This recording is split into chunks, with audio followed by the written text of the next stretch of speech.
Perkenalkan, nama saya Agnes Novita Tindaon, kelas 12 Farmasi dari SMK Swasta RK Bintang Timur, Pematang Siantar. Di sini saya akan menjelaskan sedikit tentang pengelolaan sediaan perbekalan farmasi di rumah sakit. Pengelolaan perbekalan farmasi atau sistem manajemen perbekalan farmasi merupakan suatu siklus kegiatan yang dimulai dari perencanaan sampai dengan evaluasi yang saling terkait antara satu dengan yang lain. Kegiatan ini mencakup perencanaan, pengadaan, penerimaan, penyimpanan, pendistribusian, pencatatan, dan pelaporan serta monitoring dan evaluasi. Bagian perencanaan. Perencanaan perbekalan farmasi merupakan salah satu fungsi yang menentukan dalam proses pengadaan perbekalan farmasi di rumah sakit. Tujuan perencanaan perbekalan farmasi adalah untuk menetapkan jenis dan jumlah perbekalan farmasi yang sesuai dengan pola penyakit dan kebutuhan pelayanan di rumah sakit. Tahapan perencanaan kebutuhan perbekalan farmasi meliputi pemilihan. Fungsi pemilihan ini adalah untuk menentukan apakah perbekalan farmasi benar-benar diperlukan sesuai dengan jumlah pasien atau kunjungan dan pola penyakit di rumah sakit. Kriteria pemilihan kebutuhan obat yang baik yaitu meliputi jenis obat yang dipilih seminimal mungkin dengan cara menghindari kesamaan jenis, memilih obat berdasarkan pilihan atau drug of choice dari penyakit yang prevalensinya tinggi. Pemilihan obat di rumah sakit merujuk pada daftar obat esensial nasional atau yang disingkat dengan DOEN, sesuai dengan kelas rumah sakit masing-masing, formularium rumah sakit, formularium jaminan kesehatan bagi masyarakat miskin, daftar platform harga obat atau DPHO, ASKES, dan jaminan sosial tenaga kerja. Sedangkan pemilihan alat kesehatan di rumah sakit dapat berdasarkan dari data pemakaian oleh pemakai, daftar harga alat, daftar alat kesehatan yang dikeluarkan oleh Ditjen Binfar dan Alkes, serta spesifikasi yang ditetapkan oleh rumah sakit.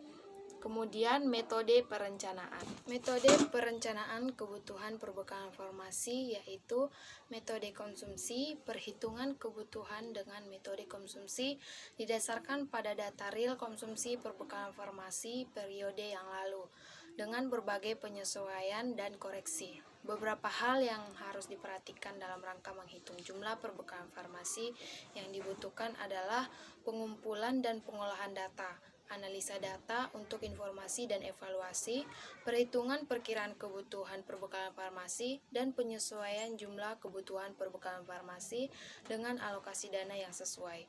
Metode morbiditas atau epidemiologi. Metode morbiditas atau epidemiologi adalah perhitungan kebutuhan perbekalan farmasi berdasarkan pola penyakit, perkiraan kenaikan kunjungan dan waktu tunggu. Langkah-langkah dalam metode ini adalah menentukan jumlah pasien yang akan dilayani, menentukan jumlah kunjungan kasus berdasarkan prevalensi penyakit, menyediakan formularium atau standar atau juga pedoman perbekalan farmasi, kemudian menghitung perkiraan kebutuhan perbekalan farmasi, penyesuaian dengan alokasi dana yang tersedia. Kemudian metode kombinasi. Metode kombinasi adalah metode yang mengkombinasikan antara metode konsumsi atau metode morbiditas atau epidemiologi yang disesuaikan dengan anggaran yang tersedia. Acuan yang digunakan yaitu DOEN, formularium rumah sakit, standar terapi rumah sakit atau standar treatment guidelines atau STG, dan kebijakan setempat yang berlaku. Data catatan medik atau rekam medik, anggaran yang tersedia, penetapan prioritas, pola penyakit, sisa persediaan, serta penggunaan periode yang lalu. Rencana pengembangan juga digunakan. Kemudian evaluasi perencanaan. Setelah dilakukan perhitungan kebutuhan perbekalan farmasi untuk tahun yang akan datang, biasanya akan diperoleh jumlah kebutuhan dan idealnya diikuti dengan evaluasi. Cara evaluasi yang dapat dilakukan adalah dengan analisa nilai ABC. Untuk evaluasi aspek ekonomi, dengan analisa ABC, jenis-jenis perbekalan farmasi dapat diidentifikasi untuk kemudian dilakukan evaluasi lebih lanjut. Evaluasi ini misalnya dengan mengoreksi kembali apakah penggunaan memang banyak atau apakah data alternatif sediaan lain yang lebih efisiensi biaya, misalnya merek dagang lain, bentuk sediaan lain, dan sebagainya. ABC bukan singkatan, melainkan suatu penamaan yang menunjukkan peringkat atau ranking di mana urutan dimulai dengan yang terbaik atau terbanyak, pertimbangan atau kriteria. VEN. Untuk evaluasi aspek medik atau terapi, berbeda dengan istilah ABC yang menunjukkan urutan, VEN ini adalah singkatan dari V, itu untuk vital, E untuk esensial, dan N untuk non-esensial. Jadi, VEN melakukan artinya membutuhkan prioritas kebutuhan suatu perbekalan farmasi. Dengan kata lain, menentukan apakah suatu jenis perbekalan farmasi termasuk vital, yang artinya harus tersedia atau esensial, perlu tersedia, atau juga mungkin non-esensial, tidak prioritas untuk disediakan. Untuk kombinasi ABC dan VEN, jenis perbekalan farmasi yang termasuk kategori A dari analisis ABC adalah benar-benar jenis perbekalan farmasi yang diperlukan untuk penanggulangan penyakit terbanyak. Dengan kata lain, statusnya harus E dan sebagian V dari VEN. Sebaliknya, jenis perbekalan farmasi dengan status N seharusnya masuk kategori C. Kemudian pengadaan. Pengadaan merupakan kegiatan untuk merealisasikan kebutuhan yang telah direncanakan dan disetujui melalui pertama pembelian, yang kedua produksi atau pembuatan sediaan farmasi, dan yang ketiga merupakan sumbangan atau hibah. Tujuan pengadaan adalah mendapatkan perbekalan farmasi dengan harga yang layak, dengan mutu yang baik, pengiriman barang terjamin dan tepat waktu, proses berjalan lancar dan tidak memerlukan tenaga serta waktu berlebih. Pengadaan perbekalan farmasi dilakukan oleh bagian pengadaan atau kepanitiaan pengadaan atau unit pengadaan. Pada proses pengadaan ada 3 elemen penting yang harus diperhatikan, yaitu pengadaan yang dipilih, bila tidak teliti dapat menjadikan biaya tinggi. Yang kedua, penyusunan dan persyaratan kontrak kerja. Harga kontrak sama dengan visible cost plus hidden cost. Sangat penting untuk menjaga agar pelaksanaan pengadaan terjamin mutu. Misalnya persyaratan masa kadaluarsa, sertifikat analisa atau standar mutu, harus mempunyai material safety data sheet atau MSDS. Untuk bahan berbahaya, khusus untuk alat kesehatan harus mempunyai Certificate of Origin, waktu dan kelancaran bagi semua pihak, dan lain-lain. Selanjutnya, penerimaan. Penerimaan adalah kegiatan untuk menerima perbekalan farmasi yang telah diadakan sesuai dengan aturan kefarmasian, melalui pembelian langsung, tender, atau sumbangan. Penerimaan perbekalan farmasi harus dilakukan oleh petugas yang bertanggung jawab. Petugas yang dilibatkan dalam penerimaan harus terlatih baik dalam tanggung jawab dan tugas mereka, serta harus mengerti sifat penting dari perbekalan farmasi. Dalam tim penerimaan harus ada tenaga farmasinya. Tujuan penerimaan adalah untuk menjamin perbekalan farmasi yang diterima sesuai kontrak baik spesifikasi mutu, jumlah maupun kedatangan. Semua perbekalan farmasi yang diterima harus diperiksa dan disesuaikan dengan spesifikasi pada order pembelian rumah sakit. Semua perbekalan farmasi harus ditempatkan dalam tempat persediaan segera setelah diterima. Perbekalan farmasi harus segera disimpan di dalam lemari es atau di tempat lain yang aman. Perbekalan farmasi yang diterima harus sesuai dengan spesifikasi kontrak yang telah ditetapkan. Hal lain yang perlu diperhatikan dalam penerimaan yaitu harus mempunyai material safety data sheet yang seperti tadi saya ungkapkan, atau MSDS untuk bahan berbahaya. Kemudian, khusus untuk alat kesehatan, harus mempunyai Certificate of Origin, kemudian sertifikat analisa produk, kemudian penyimpanan. Penyimpanan ini adalah suatu kegiatan menyimpan dan memelihara dengan cara menempatkan perbekalan farmasi yang diterima pada tempat yang dinilai aman dari pencurian serta gangguan fisik yang dapat merusak mutu obat. Tujuan penyimpanan adalah memelihara mutu sediaan farmasi, menghindari penggunaan yang tidak bertanggung jawab, menjaga ketersediaan, serta memudahkan pencarian dan pengawasan. Metode penyimpanan dapat dilakukan berdasarkan kelas terapi menurut bentuk sediaan dan alfabetis dengan menerapkan prinsip FIFO, dan LASA. disertai sistem informasi yang selalu menjamin ketersediaan perbekalan farmasi sesuai kebutuhan. Penyimpanan sebaiknya dilakukan dengan memperpendek jarak gudang dan pemakai. Dengan cara ini, secara tidak langsung terjadi efisiensi untuk mendapatkan kemudahan dalam penyimpanan, penyusunan, pencarian, dan pengawasan perbekalan farmasi. Diperlukan pengaturan tata ruang gudang dengan baik. Faktor yang perlu dipertimbangkan dalam merancang bangunan gudang itu adalah yang pertama itu kemudahan bergerak, kemudian sirkulasi udara yang baik, terus rak dan palet, kemudian itu kondisi penyimpanan khusus seperti obat keras, narkotik misalnya, dan kemudian ada pencegahan kebakaran untuk berjaga-jaga. Untuk penyusunan stok perbekalan farmasi sendiri disusun menurut bentuk sediaan dan alfabetis. Untuk memudahkan pengendalian stok, maka dilakukan langkah-langkah sebagai berikut, yaitu menggunakan prinsip FIFO atau First Expired First Out. Kemudian FIFO, First In First Out, dan LASA, Look Alike Sound Alike dalam penyusunan perbekalan farmasi. FIFO itu merupakan perbekalan farmasi yang masa kadaluarsanya lebih awal harus digunakan lebih dulu. Sedangkan FIFO itu perbekalan farmasi yang diterima lebih awal harus digunakan lebih dulu.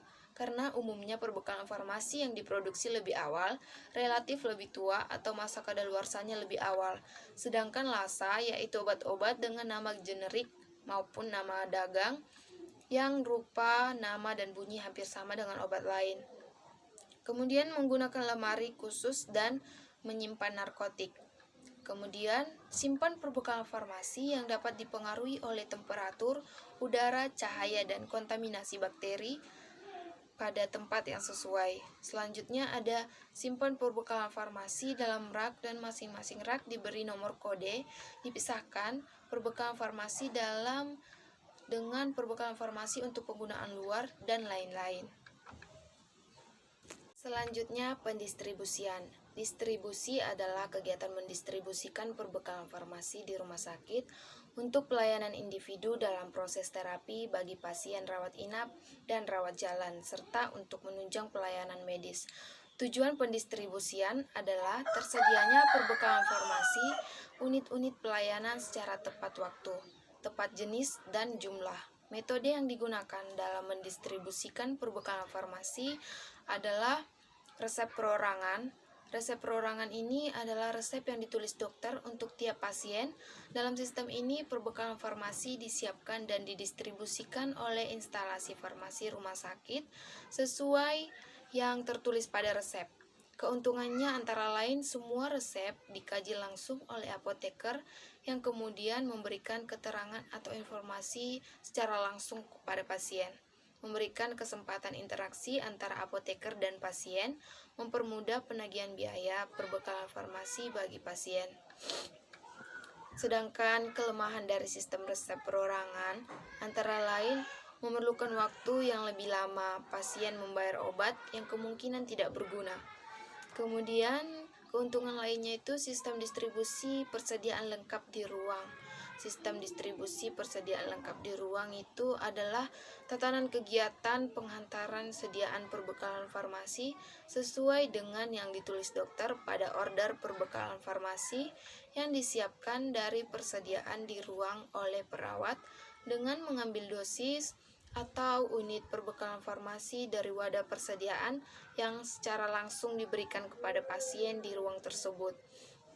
Kemudian keuntungan persediaan lengkap di ruangan yaitu pelayanannya lebih cepat, menghindari pengembalian perbekalan farmasi yang tidak terpakai ke IFRS. Sedangkan kelemahan sendirinya yaitu kesalahan perbekalan farmasi sangat meningkat karena order perbekalan farmasi tidak dikaji oleh apoteker. Persediaan perbekalan farmasi di unit pelayanan meningkat dengan fasilitas ruangan yang sangat terbatas. Pengendalian persediaan dan mutu kurang diperhatikan oleh apoteker. Kemudian hilangnya perbekalan farmasi meningkatnya kerugian dan bahaya karena kerusakan farmasi dan lain sebagainya. Selain itu, sistem distribusi dosis unit Sistem perbekalan farmasi dosis unit ini adalah perbekalan farmasi yang diorder oleh dokter untuk pasien. Terdiri atas satu atau beberapa jenis perbekalan farmasi yang masing-masing dalam kemasan dosis unit tunggal dalam jumlah persediaan yang cukup untuk suatu waktu tertentu. Sistem distribusi dosis unit dapat dioperasikan dengan salah satu dari 3 faktor, yang dipilihannya tergantung pada kebijakan dan kondisi suatu rumah sakit. Sistem distribusi dosis unit sentralisasi. Sentralisasi dilakukan oleh IFRS sentral ke semua unit rawat inap di rumah sakit secara keseluruhan. Artinya di rumah sakit tersebut mungkin hanya satu IFRS tanpa adanya depo IFRS di beberapa unit pelayanan. Sistem distribusi dosis unit desentralisasi dilakukan oleh beberapa depo IFRS di rumah sakit. Pada dasarnya, sistem distribusi desentralisasi ini sama dengan sistem distribusi obat persediaan lengkap di ruang. Hanya saja, sistem distribusi desentralisasi ini dikelola seluruhnya oleh apoteker yang sama dengan pengelolaan dan pengendalian oleh IFRS sentral. Dalam sistem distribusi dosis unit kombinasi sentralisasi dan desentralisasi, biasanya hanya dosis awal dan dosis keadaan darurat dilayani depo IFRS. Dosis selanjutnya dilayani oleh IFRS sentral. Semua pekerjaan tersentralisasi yang lain, seperti pengemasan dan percampuran sediaan intravena, juga dimulai dari IFRS sentral. Beberapa keuntungan sistem distribusi dosis unit yang lebih rinci antara lain, pasien hanya membayar perbekalan farmasi yang dikonsumsinya saja. Semua dosis yang diperlukan pada unit perawatan telah disiapkan oleh IFRS, mengurangi kesalahan pemberian perbekalan farmasi, meningkatkan pemberdayaan petugas profesional dan non-profesional yang efisien, mengurangi resiko kehilangan dan pemborosan perbekalan farmasi. Sedangkan kelemahan dari distribusi dosis unit adalah meningkatkan kebutuhan tenaga farmasi, meningkatkan biaya operasional. Kemudian ada sistem distribusi kombinasi. Sistem distribusi kombinasi ini merupakan sistem distribusi yang menerapkan sistem distribusi resep individual, sentralisasi, juga menerapkan distribusi persediaan di ruangan yang terbatas. Kemudian perbekalan farmasi yang disediakan di ruang ini adalah perbekalan farmasi yang diperlukan oleh banyak penderita setiap hari diperlukan. Keuntungannya sendiri, distribusi kombinasi yaitu semua resep perorangan dikaji langsung oleh apoteker. Adanya kesempatan berinteraksi profesional antara apoteker atau keluarga pasien. Perbekalan farmasi yang diperlukan dapat segera tersedia bagi pasien.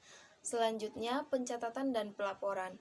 Pencatatan merupakan suatu kegiatan yang bertujuan untuk memonitor transaksi perbekalan farmasi yang keluar dan masuk di lingkungan IFRS. Adanya pencatatan akan memudahkan petugas untuk melakukan penelusuran bila terjadi adanya mutu obat yang substandar dan harus ditarik dari peredaran. Pencatatan dapat dilakukan dengan menggunakan bentuk digital maupun manual. Kartu yang umum digunakan untuk melakukan pencatatan adalah kartu stok dan kartu stok induk. Pelaporan adalah kumpulan catatan dan pendataan kegiatan administrasi perbekalan farmasi, tenaga dan perlengkapan kesehatan yang disajikan kepada pihak yang berkepentingan. Adapun tujuan dari pelaporan itu merupakan tersedianya data yang akurat sebagai bahan evaluasi, tersedianya informasi yang akurat, tersedianya arsip yang memudahkan penelusuran surat dan laporan, tersedianya data yang lengkap untuk membuat perencanaan. Dan yang terakhir, untuk bagian pengelolaan ini adalah monitoring dan evaluasi. Salah satu upaya untuk terus mempertahankan mutu pengelolaan perbekalan farmasi di rumah sakit adalah dengan melakukan kegiatan monitoring dan evaluasi atau MONEF. Kegiatan ini juga bermanfaat sebagai masukan guna penyusunan perencanaan dan pengambilan keputusan. Pelaksanaan MONEF dapat dilakukan secara periodik dan berjenjang. Keberhasilan MONEF ditentukan oleh supervisor maupun alat yang digunakan. Tujuan monitoring dan evaluasi adalah meningkatkan produktivitas para pengelola perbekalan farmasi di rumah sakit agar dapat ditingkatkan secara optimum. Sekian yang dapat saya jelaskan tentang pengelolaan sediaan farmasi di bagian rumah sakit. Sekian dan terima kasih. Jika ada kesalahan bertutur kata, saya ucapkan mohon maaf. Terima kasih.